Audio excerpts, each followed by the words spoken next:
Here's a rewritten and rephrased version of your text with improved clarity and flow, suitable for narration or article use. Beside a dual carriageway stands a somber memorial dedicated to Diane Synindle and all our sisters who've been raped and murdered. Nearly 39 years have passed since Diane's body was found in a nearby alleyway, a brutal killing that continues to haunt the local community. Diane was just 21 years old, engaged to be married, and working a part-time job at a pub on the Wirral.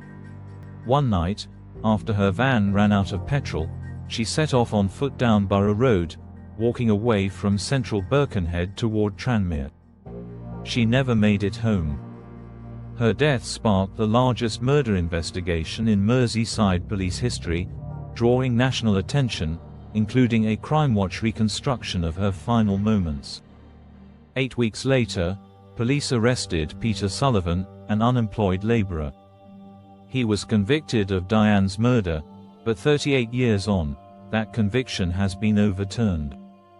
Modern DNA testing revealed that someone else was responsible. This is now considered one of the longest-running miscarriages of justice in British legal history. Sullivan, who always maintained his innocence, finally received the breakthrough he had spent decades fighting for. Greater than when he was told about the new DNA evidence, he was ecstatic, said his representative.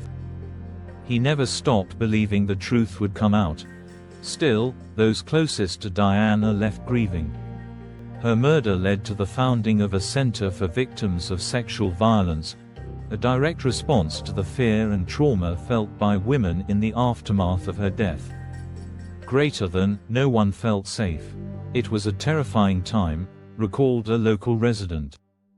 Now, with Sullivan cleared, the fear of the unknown has returned.